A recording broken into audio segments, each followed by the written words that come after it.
साथियों, भक्ति माता वृंदावन में आकर दुखी क्यों हो गई, जबकि श्रीधाम वृंदावन का ऐसा प्रभाव है कि वहां कोई भी संसार से आया हुआ दुखी से दुखी व्यक्ति भी आनंद से भर जाता है। वृंदावन में आते ही वो आनंद में झूमने लगता है। लेकिन ऐसा क्या हुआ कि भक्ति माता वृंदावन में आई और वो दुखी हो गई? भक्ति माता के दुख का क्या कारण था? राधे राधे साथियों, कैसे हैं आप सभी? उम्मीद है स्वस्थ होंगे, मस्त होंगे। श्री ठाकुर जी की कृपा हम सब पर बनी रहे। स्वागत है आप सभी का आज की इस कक्षा में, जहां हम अध्ययन कर रहे हैं नारद भक्ति संवाद का। साथियों, नारद भक्ति संवाद की कुछ वीडियो हमने पहले भी बना रखी हैं। अगर आपने अभी तक वो वीडियो नहीं देखी है तो आप प्लेलिस्ट में जाकर वो वीडियो देख लीजिए, जिससे आपको आगे की कथा समझ में आ जाएगी। तो साथियों, नारद भक्ति संवाद के अंतर्गत हम शुरू करते हैं आज की कक्षा, जहां नारद जी भक्ति माता से कहते हैं कि हे देवी, कलयुग के प्रभाव के कारण विषयानुरागी प्राणियों ने तुम्हारी उपेक्षा कर दी, परंतु वृंदावनस्य संयोगात् पुनस्त्वं तरुणी नवा धन्यम वृंदावनम तेन भक्ति नृत्यति यत्र च। हे देवी, वृंदावन में भक्ति का बाहुल्य होने के कारण तथा वृंदावन के संयोग से तुम पुनः तरुणी हो गई। धन्य है यह वृंदावन धाम जहां भक्ति सर्वत्र नृत्य कर रही है। परंतु हे देवी, इस कलिकाल में सदाचार का लोप हो गया है। लोप अर्थात सदाचार लुप्त हो गया है, गायब हो गया है। ये ठीक उसी प्रकार है जिस प्रकार किसी बंजर भूमि में बीज बोने से वह बीज भी लुप्त हो जाता है, यानी कि गायब हो जाता है। उसी प्रकार कलयुग के घोर प्रभाव के कारण जो नाम संकीर्तन का दिव्य गुण था वह भी लुप्त होता जा रहा है। किसी को ज्ञान वैराग्य की चिंता नहीं, ज्ञान वैराग्य का यहाँ इतना महत्व नहीं।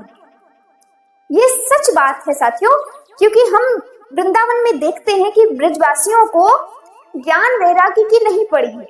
वो तो बस भक्ति के आनंद में झूमते रहते हैं। उन्हें केवल भक्ति से मतलब रहता है, प्रेम से मतलब रहता है, प्रेममयी भक्ति करते हैं। वो कोई ज्ञान के चक्कर में नहीं पड़ता है, ज्ञान का बोझ कोई नहीं उठाता है, ना वैराग्य का दिखावा करता है। इसीलिए साथियों, ये दोनों वृद्ध ही बने हुए, फिर भी परम पवित्र क्षेत्र के प्रभाव से इनको कुछ शांति मिली, इसीलिए इनको नींद आ रही। ऐसा नारद जी कहते हैं भक्ति माता से।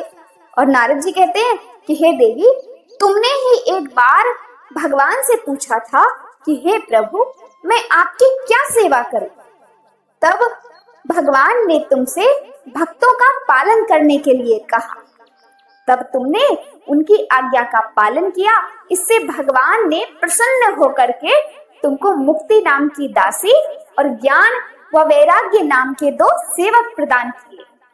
तब से तुम वैकुंठ में भक्तों का पोषण करती हो तथा पृथ्वी पर भक्ति की पुष्टि के लिए ज्ञान और वैराग्य को लेकर छाया रूप धारण करके सतयुग से लेकर द्वापर युग तक आनंद से रही हो। लेकिन कलयुग आने पर पाखंडों से पीड़ित होकर मुक्ति तो वैकुंठ को चली गई, उसको जब तुम बुलाती हो वो तभी आती है। हे देवी, भगवान श्री हरि की कृपा से ही मनुष्य को अनेकों जन्मों के बाद में कहीं जाकर भगवान के नाम में भक्ति भाव जागृत होता है।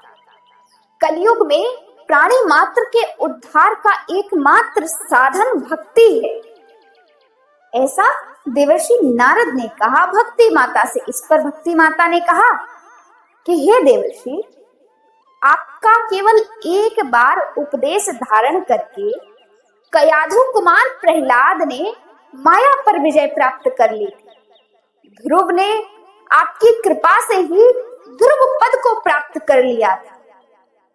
साथियों, क्या आपको पता है कि जो ध्रुव पद है वो प्रलय के समय भी नष्ट नहीं होता है। ध्रुव पद अटल है, इसीलिए ध्रुव पद की बहुत महिमा है। अब भक्ति माता कहती हैं कि देवर्षि आप मेरे पुत्रों को भी स्वस्थ करके मेरा भी दुख दूर कर दीजिए। तब नारद जी ने कहा, हे माता, आपका दुख दूर करने के लिए मुझे कितने ही जतन क्यों ना करने पड़े, मैं करूंगा।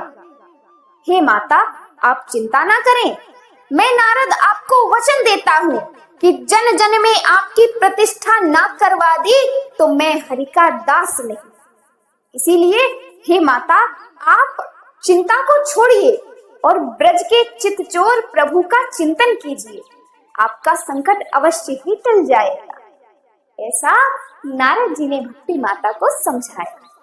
और इतना सुनते ही भक्ति माता का हृदय तो गदगद हो गया और नारद जी की जय जयकार करते हुए कहती हैं कि आप सर्व मंगलमय और साक्षात ब्रह्मा जी के पुत्र हैं, मैं आपको नमस्कार करती हूँ। और स्तुति करते हुए कहती हैं कि बड़े भाग तब जानिए जब मिलने आवे संत, संतन को मिलवो करे सब कष्टन को अंत। साथियों, यहाँ भक्ति माता प्रसन्न हो गई, उनका थोड़ी सी जो चिंता थी वो कम हो गई जब नारद जी ने उन्हें ऐसा विश्वास दिलाया, ऐसा आश्वासन दिया कि आपका दुख दूर हो जाएगा। क्यों? आज के लिए बस इतना ही, मिलेंगे आपसे नेक्स्ट वीडियो में। तब तक के लिए अगर आपको पता है कि भक्ति माता के पुत्रों का क्या नाम था और भक्ति माता के कितने पुत्र थे तो आप लोग हमें कमेंट में अवश्य बताइए। तो साथियों, अगर आपको वीडियो अच्छी लगी हो तो वीडियो को लाइक करना मत भूलिए। चैनल को अगर आपने अभी तक सब्सक्राइब नहीं किया है तो चैनल को सब्सक्राइब कर लीजिए और कमेंट में राधे राधे लिखना मत भूलिए। तो साथियों, आगे की कथा का अध्ययन हम करेंगे नेक्स्ट वीडियो में। तब तक के लिए आप सभी लोग अपना ध्यान रखिए, स्वस्थ रहिए, मस्त रहिए। श्री ठाकुर जी की कृपा हम सब पर बनी रहे, ऐसी प्रार्थना के साथ हम सभी लोग अपना कर्म करेंगे, अध्ययन करते जाइए, राधे राधे जपते जाइए। आप सभी को राधे राधे।